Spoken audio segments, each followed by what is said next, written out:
অসম নাগালেণ্ড সীমান্তত উত্তপ্ত পৰিস্থিতি।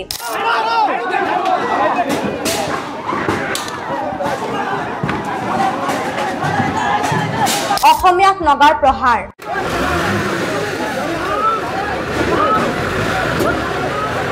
নামতোলাৰ কুখ্যাত ড্ৰাগছ ব্যৱসায়ী মুছলেক আলীৰ অপহৰণৰ ঘটনাৰ সৈতে জড়িত থকাৰ অভিযোগত চৰাইদেউ আৰক্ষীয়ে কালি এটা নগা দুৰ্বৃত্ত আৰু এজন স্থানীয় যুৱকক আটক কৰাক লৈ নিশা নামতোলাত এক উত্তেজনাময় পৰিস্থিতিৰ সৃষ্টি হয়।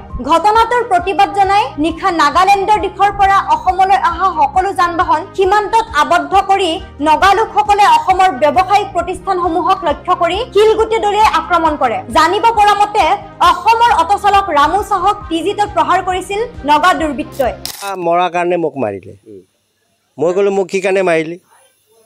তোক চ বুলি মাৰিলোঁ। নাগালেণ্ডৰ টিজিটত নগা দুৰ্বৃত্তই অসমীয়াক গুৰুলা গুৰুলকৈ প্ৰহাৰ কৰাৰ বাতৰি বিয়পি পৰাৰ লগে লগে সীমান্তত পৰিস্থিতি উত্তপ্ত হৈ পৰে। মাথো এয়াই নহয়, আন এজন পণ্ডিত উপাধিৰ অসমীয়া ব্যক্তিকো নগাই প্ৰহাৰ কৰাৰ বাতৰি পোৱা গৈছে। অনাগত দিনত অসম নাগালেণ্ডৰ পৰিস্থিতি অশান্ত নোহোৱাৰ আশা প্ৰকাশ কৰিছে স্থানীয় ৰাইজে। কালি আমি দুজন ল'ৰাক কৰাপ্ত কৰিছিলোঁ, এজন আমাৰ নামতোলাৰ আৰু এজন নাগালেণ্ডৰ। তেওঁলোক আমাৰ যিটো ইয়াত এবডাকশ্যন কেছ হৈছিল তাৰ লগত পৰোক্ষভাৱে জড়িত আৰু এভিডেঞ্চ আমি পাইছোঁ। বহুত দিনৰ পৰা বিচাৰি আছিলোঁ আৰু তথ্য প্ৰমাণ পোৱাৰ পিছত আমি এৰেষ্ট কৰিলোঁ। সেইকাৰণে প্ৰতিবাদ এটা কৰিছিলে যে নাগালেণ্ডৰ ল'ৰাটোক আমি কিয় কৰিলোঁ। সেইটোতো আইনগত ব্যৱস্থা আমি ল'ব লাগিব, যিহেতুকে ক্ৰাইম এটা হৈছে। আমাৰ মাটিৰ পৰা মানুহ এজন উঠাই লৈ গৈছিলে, তো সেইখিনি তেওঁলোকৰ কিবা কৰিব লগা আছে। কোৰ্টত আছে, কোৰ্টত তেওঁলোকৰ এডভকেট ধৰক আৰু যিখিনি সন্ধিয়া তেওঁলোকে ৰোড ব্লকেট কৰিলে বা ষ্ট'ন পেল্টিং কৰিলে, ময়ো আহি ইয়াত কালি পালোঁ আৰু আমি তেওঁলোকৰ বিষয়ববীয়া সংগঠনবিলাকৰ লগত আৰক্ষী বিষয়াসকলৰ লগত কথা পাতি সেইখিনি ৰাতি 10:30 বজাত আমাৰ চল্ভ হ'ল। গাড়ীকেইখন আমাৰ গাড়ীও গৈ আছে, তেওঁলোকৰ গাড়ীও অহা যোৱা কৰি আছে।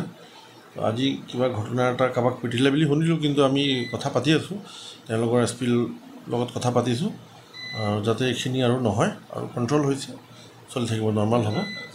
কালি যিটো শিল দলি আছে তেওঁলোকে আপোনালোক পুলিচৰ মানুহ যথেষ্ট আঘাতপ্ৰাপ্ত হৈছে, চিভিলিয়ান আঘাতপ্ৰাপ্ত হৈছে, সেইটো কিবা তদন্ত আপোনালোকে? নিশ্চয় আমি এইটো কৰি আছোঁ তদন্ত, আৰু তেনেকুৱা মানুহ থাকে দুই এজন মদ খোৱাৰ পিছত কণ্ট্ৰলত নাথাকে, কাৰোবাৰ কথা নুশুনে। সেই ব্যৱস্থাটো ল'বলৈ আমি দিছোঁ তেওঁলোকক, আৰু আমাৰ ফালে আমি যথেষ্ট মোতায়েন কৰি থৈছোঁ আমাৰ বৰ্ডাৰখিনিত, যাতে এনেকুৱা ঘটনাটো নহয়। তাৰ কাৰণে আমি ছুপাৰভাইজ কৰি আছোঁ। পৰিস্থিতি নিয়ন্ত্ৰণ হোৱাৰ চান্স আছে নাই? হৈছে অলৰেডি, আৰু হ'বলৈ কি বাকী আছে? হৈছে। তেওঁলোকৰ যিটো দাবী সেইটো মানি লৈছিল।